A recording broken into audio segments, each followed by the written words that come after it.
In more gaming news, Call of Duty will no longer do back-to-back black. Yo, pause.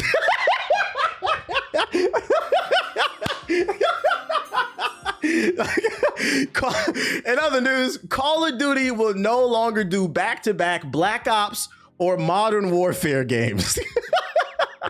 I may or may not have had some subs, man, making us wrestling fans look bad. I don't smoke weed, but I've been around people who smoke weed. I never seen it. Go look at his page. No funny shit. I never seen a fucking blunt so small. I'm like, God damn, that shit was like on his fucking, I'm like, God damn, bro, it's gone, nigga. God damn. Get up, get a new one or something. But anyways, Activision is making a major strategic shift with Call of Duty that will affect it for years to come. Following less than stellar response to Black Ops 7, the franchise will no longer get back-to-back entries in the sub-series. This applies to not only Black Ops, but also to Modern Warfare. We will no longer do back-to-back releases of Modern Warfare or Black Ops games, Activision said in its official announcement. The reasons are many, but the main one is to ensure we provide absolutely unique experiences each and every year. Shout out to DMAC No with the super chat. I appreciate you, bro. He was holding that blunt with the tweezers. He was holding that shit with the tweezers. Yo, shout out to Miles with the sub. All right, translation. The reasons many, but the main is to ensure we provide absolutely unique experiences each and every year. The reason being, chat, this is great news. This is great news whether you're a Call of Duty fan or not. Translation, this is corporate talk for you the consumer have finally woken up and realized the product is not where it needs to be and you're not spending as much money as we would like. So we're going back to the drawing board and we're gonna try a little harder. What do I preach on this stream? By the way, when did Black Ops 7 come out? It came out November 14th. So it's been out for like, what, 2 or 3 weeks? At the time of this stream, today is December 9th. This game has been out for like 2 or 3 weeks. And they have released a statement saying, we are going to make the game better. Now, what have I said on this stream for years? If you don't like something, vote with your wallet. So I'm gonna give a W, group economics. I'm gonna give a W to the Call of Duty and the gaming community as a whole, because Call of Duty is super mainstream. If you don't like something, don't fucking buy it, bruh. Don't talk about it, act like it don't exist. That's gonna hurt niggas' feelings for real. This is a W, I'm gonna clap it up for y'all. This is a W for everybody. I've said on this stream several times, when they announced the Switch 2, the entire internet said, we're not buying this shit. The games are too expensive. They're talking about $80, $90 games. And then you guys made the Switch 2 the fastest selling console ever. You fucking Hyrule horn dogs, you Ganon guzzlers, you Minish Cap Mafia ass niggas. You Ocarina of Time ticklers. Y'all made it the fastest selling console of all time. And I said, listen, if nobody, it sold 3 million copies in the 3 million hardware units in the first month, and it's at 5 or 6 million now. If they would have sold 100,000 units or less, do you know how fast, fuck the tariffs, do you know how fast Nintendo would have dropped the price on that bitch if you genuinely didn't like their business practices? I feel like this is important to highlight these stories. I cannot stress this enough. And I think the worst part about what concerns me, that people aren't practicing group economics on a regular, is there's more competition in the gaming space. Guys, you do not have to play Call of Duty. You did not have to buy that Nintendo Switch 2. You could have got a ROG Ally. You could have got a Steam Deck. You could have been playing Expedition 33 instead of fucking Mario Kart World. You could have been playing Hades 2 instead of Metroid Prime 4. Also, Metroid Prime 4 is on the Switch 1. You don't have to buy this shit. Exactly, podcast. Keep fighting the good fight. I'm sharing this story as some positive shit. It's negative for Activision, but it's some positive to shit to remind everybody what you do matters. And not only what you do matters, what you do affects you, and what I do affects you. I mean, my dumb ass. What you would do affects me, and what I do affects you. Am I my brother's keeper type shit? I don't know what the fuck I was just saying. You got to remember that shit. So fuck Activision. I love to see this shit. Alongside this announcement, Activision promised meaningful, not incremental innovation for the series' future. It didn't specify exactly what this meant, instead stressing it would share more when the time is right. And here's the thing, right? They're promising that they're going to innovate on the series now. Make sure to hold their feet to the fire. Next time they announce a new Call of Duty, if you don't feel like from them trailers it looks innovative, you tell them niggas, don't buy it. Don't buy it. Because guess what? If it's year after year where people aren't buying Call of Duty, eventually they might stop making the game and then Activision might make something else. And that's in my opinion, this is a win-win situation. Best case scenario for Call of Duty fans, the game gets better. Worst case scenario, we get some new games. Black Ops 7 will still be getting seasonal support. We'll still be getting the seasonal support players have come to expect from the series. However, and Activision said it won't rest until Black Ops 7 earns its place as one of the best Black Ops games we've ever made. That's easier said than done, but more people are going to have the chance to try it out very soon. Starting next week, the multiplayer and the zombie modes will be available for free, which will coincide with a double XP weekend. They're doing these niggas they're doing free trials now. They're poor. They're poor. And before I get off this story, let me give you another reason. Shout out to Bushy with the super chat. Let me give you another reason why you really need to stick it to Activision and Microsoft when it comes to Call of Duty. You, the consumer, holds all the power. And do you know why? It's not just about how you spend your dollar, but it's the fact that Microsoft's back is against the wall. Because friendly reminder, how much did they spend? How much did Microsoft buy Activision for Pick and Play Call of Duty? They paid $70 billion to buy Activision's catalog and bring it inside of the Microsoft umbrella. You guys realize they got to make that money back. So you, the consumer, whether you realize it or not, you are in complete control because these niggas are desperate. Look how quickly they changed their tune in 2 or 3 weeks. So fuck them. Next year when they announce Call of Duty, if it's not to your standards, whatever that may be, because everybody's standards are different. But if it's not to your standards, don't buy it. Go play something else, man. There's too many great games out here to be worried about fucking Call of Duty. In worst case scenario, if you really need a Call of Duty itch, you don't have to buy the new entry. Just play Warzone. It's free. Yo, shout out to the Phenom with the $5 super chat, but don't buy none of them fucking microtransactions, nigga. Lost my job in August and started watching the streams while applying for jobs. Landed a new job in November. I appreciate the streams through the tough times. Shout out to Phenom for getting the new job.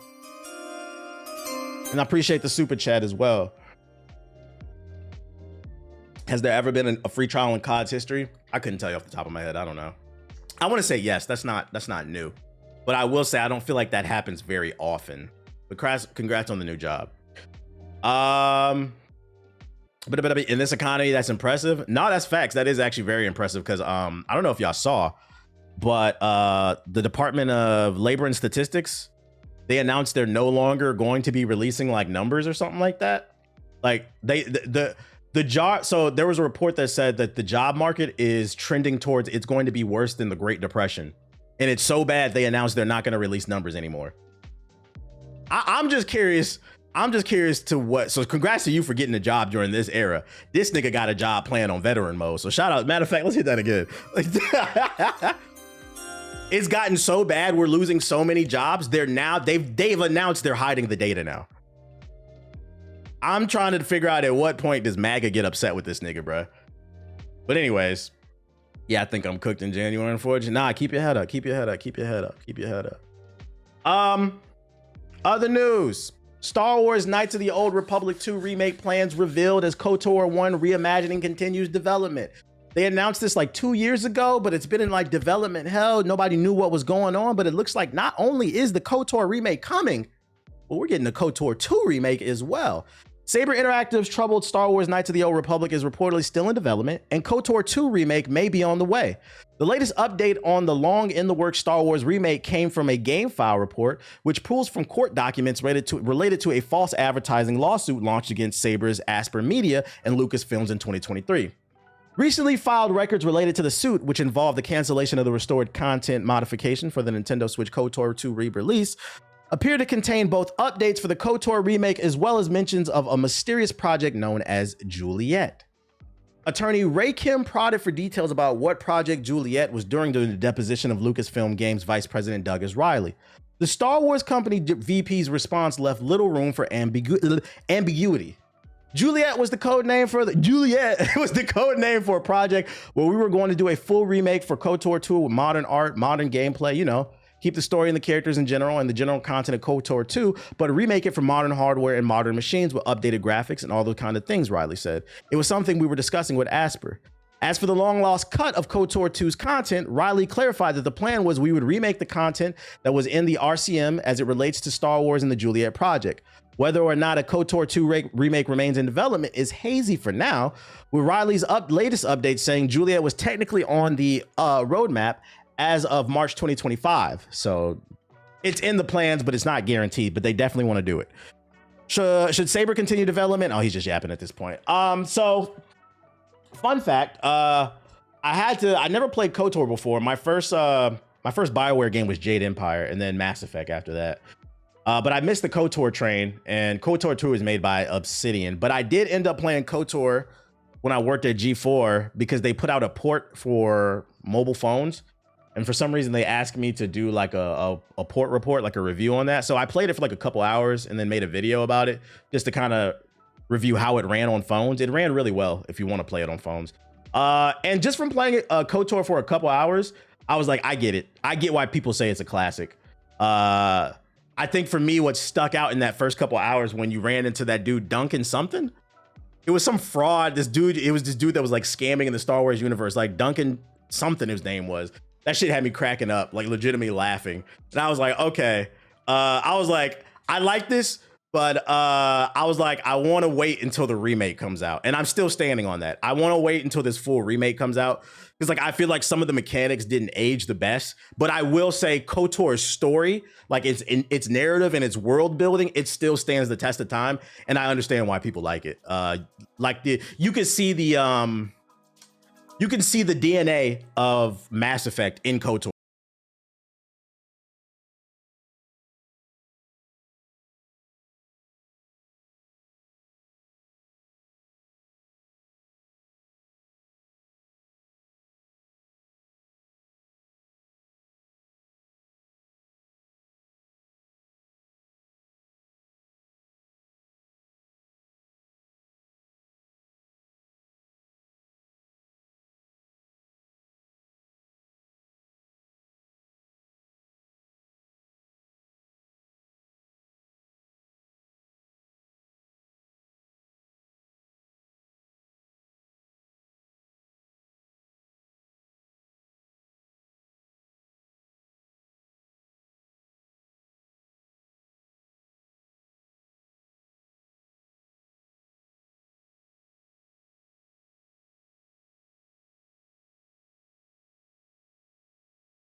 For you page, bruh.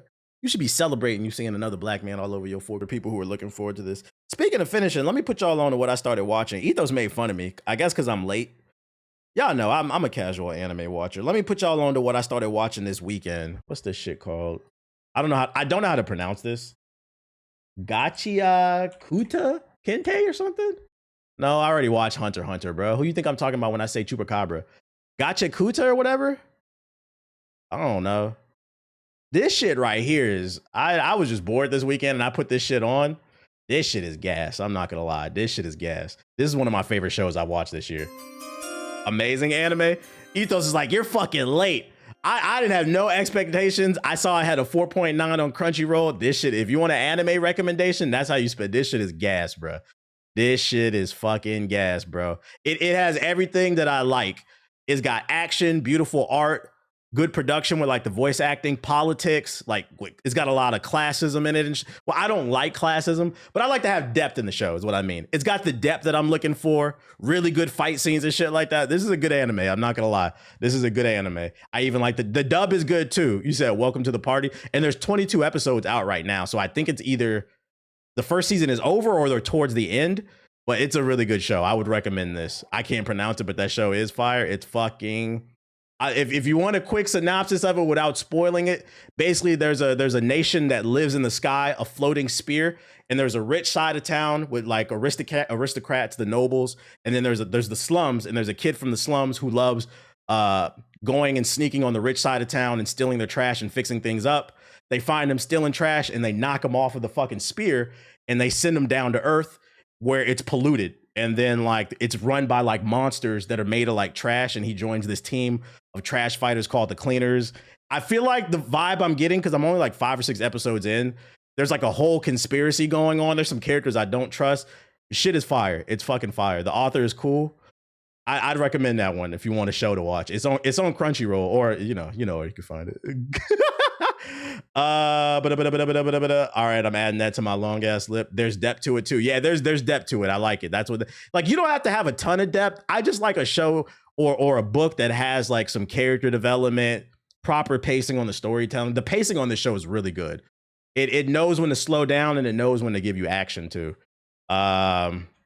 Jabber is amazing. It's got black people in it. Yeah, Jabber. That's where I stopped. Like after the Jabber fight, that's kind of where I stopped. I think that's like 6 or 7 episodes in. But you watch Friend? Nah. The only other show I'm watching that I like is something assassin. It's called My Status as an Assassin. It's okay. It's like a 7.5. It's just something to watch.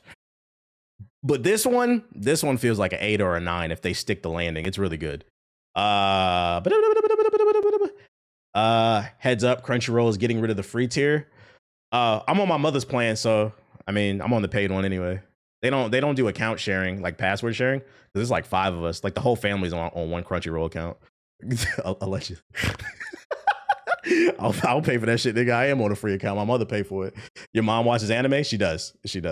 I think Naruto got her hooked because like a couple of years ago, she like texted me out of the blue and she was like, I was bored, so I started watching Naruto. And she's like, I get your name now.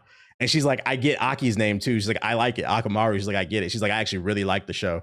She's like, it's very heartfelt and it's like the action is good. So her and like my entire family, like they all watch anime now. They're super hooked on that shit. And so then she hit me out of the blue like 2 months ago and she was like, you got Crunchyroll? And I was like, no. I was like, I watch anime allegedly. And she's like, you want it? I was like, sure. It's like 6 of us on one account. So just in case you didn't know that, you know, if you do want Crunchyroll the legal way, you know, y'all could just go in on one account and split the fee, pay for 1 year, and then like 5 people on one account or whatever. That's dope. My mom loves Death Note. I think she said she liked Death Note too. Yeah, the family plan allegedly. Let me turn my music on.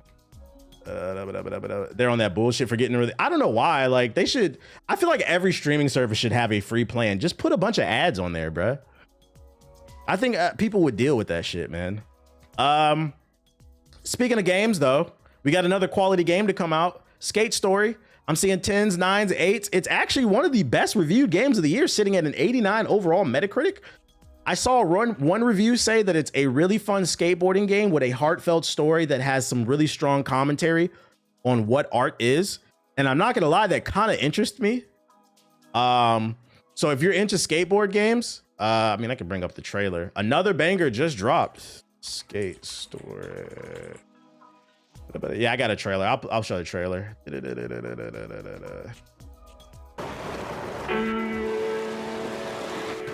I like the art style in this game. Somebody in the chat said it's free on PSN. I cannot confirm or deny that, but you might want to look into that. Peace out, Dan James. They have a demo out.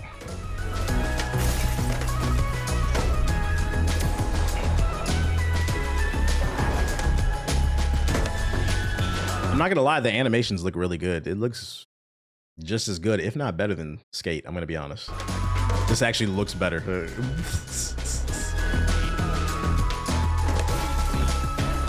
Digital Devolver. Oh, this is a Digital Devolver game? It is? It is. I didn't even peep. Oh yeah, this is a banger. I'm not gonna lie. I don't think I've ever played a bad Digital Devolver, a Devolver digital game, I mean. When it comes to like indie titles, I feel like Devolver Digital is probably the best publisher on the market. They're like, to me, they're like the Image Comics of video games.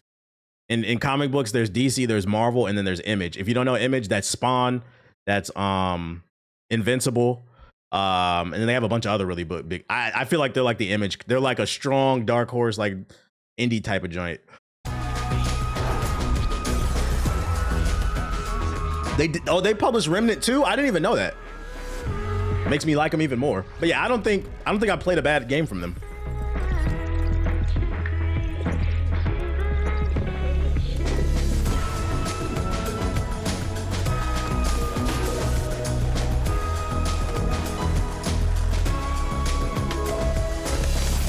That's how I feel about Focus Interactive. What did they publish? W art direction. I do like the art direction. So I mean, hey, the game is reviewing really well. Like it's getting 10s in some places, man. If you look in this year where motherfuckers know gaming is dead, it's too many fucking games to play. Games after, why is Jalen Brunson trending? He on my fantasy team. Hold up, chat. Wait, I want to make sure nothing naked pops up. Niggas is nasty on the fucking platform. Oh, it's because he going crazy. Jalen Brunson in the first quarter, 20 points, efficient shooting, efficient from the three. Hey, hold up, chat. I gotta check my fantasy. Oh yeah, this nigga going stupid, bro. Yeah, the Brunson burner. Hey, anytime you go into Twitter search, I gotta move my web browser to the other thing and just check. Cause I'm not gonna lie, there's been times where there's something trending on Twitter when I was off. Thank God it did happen one time on stream, and that's why I do that. But like, you'll click a trending topic and then it'll say Jalen Brunson, and then you'll go and it'll be somebody's dick just swinging on fucking Twitter. It'd be mad freaky shit, bro. You got to be careful. If you want to be a streamer, know that when it comes to scrolling on Twitter, a topic, make sure you check before you show it on your stream, because it'd be mad weird shit, bro. Especially with fan artists, especially, bro. The NBA is rigged, sure. Man, I saw your old YouTube videos pop up and it reminded me of the being goated period. What up, Kid Torch? Welcome back. Welcome. What else we got? What else we got on this pile of articles? Oh, the dude from Get Out, Daniel, I don't know how to pronounce his last name. Daniel Kaluuya confirms he is developing a Spider-Punk animated film. These Spider-Verse films, they speak to me. I think the filmmakers and the animators are some of the best storytellers in the game. Come on, man, chat. Hey, listen. I feel like there's already a lot of Spider-Man content out there. So if they really do go forward with a Spider-Punk animated film, the only thing I ask is stay true to the character. I want to see them do something different. And I want them to really lean into the concept of him being an anti-establishment political character. I want to see political Spider-Man. That's his whole shtick. That's what punk music is all about. So like, if they do that, I want you to lean into that shit, because that'd be fire. Some anti-fighting the government shit. I don't know, fucking Fisk takes over New York or some shit like that. Like, that's what I want to see, bro. With some fire music. I hope it's more of him in the comic than the whole Brit they have. Yeah. Crazy, because your G4 blooper vid got recommended to me a couple days ago. Shit was funny as fuck. Blooper vid. Is it something I uploaded? Or is it something on another channel? The ones I remember I uploaded 2 and nobody really watched them, so I stopped uploading them. But I'm glad I uploaded them because I need them. I need them for future content. May or may not be having, may or not be getting scouted for a movie or something. Anyways, yeah, it was yours, like the best. Oh yeah, I uploaded those. Yeah, the best of the Hokage moments. Well, I'm glad I stand on it. I stand on it. I feel like the content I was making over at G4, the content that they let me write, I felt like it was legitimately good. I was writing really good skits over there. I felt like I was doing some really funny shit, but we didn't get enough time to, spread our wings. Unfortunately, corporations, the corporate ups at Comcast, they wanted to they promised us that it would be a creator first network, and they tried to control everything. And by the time they gave us control of stuff, it was too late. Unfortunate. But the suits. Yo, why is there a $250 statue for Absolute Batman? Who wants 10 inches of Bruce Wayne? If you think you can handle 10 inches of the bat, it'll only cost you fucking $250, bro. I'm betting anybody who clicks that shit, but if you can handle it, let me know. Hey, they said, hey, you can't call it a BBC because he white. What would you call it? A BB? You can't call it a BWC? He got a BWC. I was about to call it a BBW. This nigga's not. Well, I mean, he's kind of a BBW. I think he's like 300 pounds in the comic book. Hey, someone's gonna buy. I'm not gonna lie. I would buy this because I got a few figurines on my thing, but that's too rich. Oh, yo, can anybody explain to anybody who's into collecting figurines, why is this shit so expensive? This is nice. I'm not gonna lie. This is really cool. It's got really good details, but why is it $250? I feel like none of this shit could cost more than like 50. It's the scarcity. Yeah, but that's artificial scarcity because this is just plastic. Is it the material? Is it like rare materials maybe? Cause it's Batman.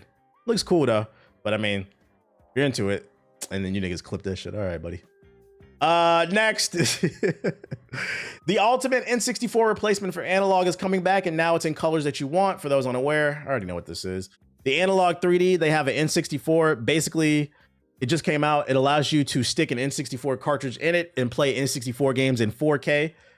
So for those who want instead not to emulate on PC, but want the true N64 experience, although I don't know how popular these items are going to be once the Steam machine comes out, because you'll be able to emulate it at a not just your desk, but at your TV on the couch, kind of doing the same thing. It won't look like the N64, but it'll be this. But anyways, they're re-releasing it with the translucent colors and stuff. I wish consoles would do this more. For me, I feel like this stuff is too expensive because it's like $200 or some shit like that. Yeah, it's $300 for this shit. I'm not paying $300 to emulate N64 games on a new piece of hardware. There are a lot of really great, well-known sculptors in the collectible scene, so sometimes the price will be raised due to the quality of their work. Gotcha. I feel like I won't get into collecting like figurines until I got a house, because I feel like you need space. You need like a man cave. Until I got my man cave, for now it's just books and vinyls. $250 for N64 is $100. Ain't that crazy? If you're into it, you know.